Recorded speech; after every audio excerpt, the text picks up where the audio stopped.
It is Friday once again, and that means our 9 News Plus show, The Culture Report, is back with another episode exploring Colorado and pop culture. And there is so much to learn about in this episode, including a Denver scene that really seems to be growing rapidly. So this morning we got Culture Report host Antonia Velez joining us to tell us a bit more about the show in general and this week's episode. Good morning. Good morning. Thank you so much for having me. Thanks for being with us. I got to be on your show. It's only fitting that you get to be on our show now. Yes, the tables have turned. I love it. Tell us a bit more about the Culture Report for anybody who's never watched before. Yeah, absolutely. So like you said, it's a 9 News streaming show, and we focus on a variety of topics, but mostly we focus on representation. And so we do that through telling stories that really highlight diversity and culture, but then we also go through headlines, and that ranges from like politics at the local, national, international level, entertainment news, like current affairs, everything. Right, and nothing is off the table. Nothing is off the table, absolutely. I love that. What are you shining a spotlight on this week? So one of the really cool things that we have this week is we brought in 3 Colorado-based drag queens. So Zara Misdemeanor, Felony Misdemeanor, and Lulu Crystals, love them,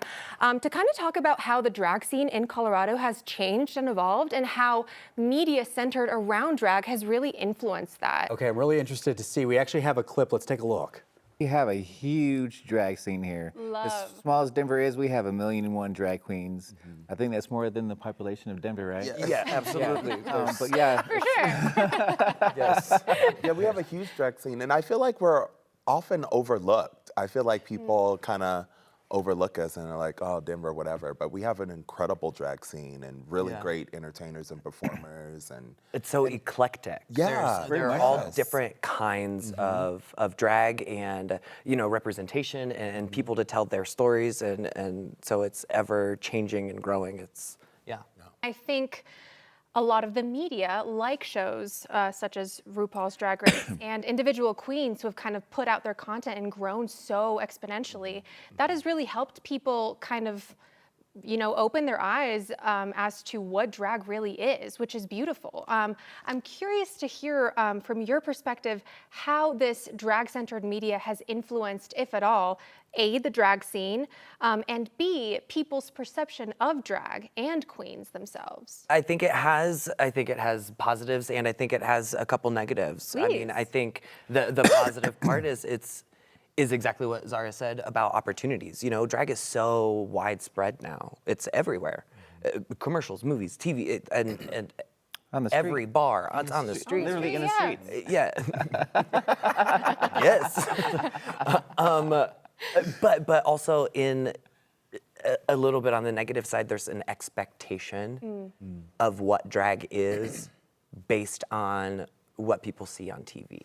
I mean, we come across so many people who are like, I've never been to a drag show, but I love RuPaul's Drag Race. You know what I mean? And so it's like they're only being fed what they see. one aspect, one part of what drag is. Like, I think it's cool that drag is now being considered and viewed as an art form, and I think that helps change things. But yeah, Yeah, the high expectations. That Because, you know, on expectation of- TV show, they have these extravagant costumes. Sure. But, you know, the local girls, we can't afford that. No. You know? And we also aren't just doing an 8-week filming of a show. We're doing this every day. weekend. Yeah. It's your job. It's Yeah. it's our livelihood, our Literally, sustainability. this is That's our full-time job. Yeah. all we do. Yeah, there's a lot of hustle and grind in the world absolutely. of drag. Did anything stand out to you? Did you learn anything about? Yes, well, it was really interesting to hear that there obviously are a lot of pros to this boom of media, but also the cons.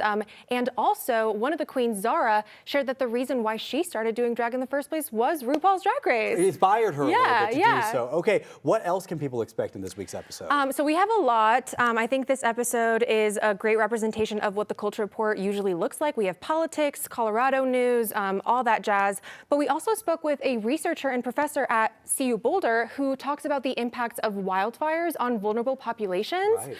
So yeah, just a little bit of everything to look forward to. Okay, sounds like you got quite the gambit there. Yes, we will be absolutely. tuning in for that one. Thank you, Antonia. We Amazing. appreciate you making Thank the you time. so much for having me. And you can catch tonight's episode of the Culture Report starting at 6:30 over on 9 News Plus and on 9news.com.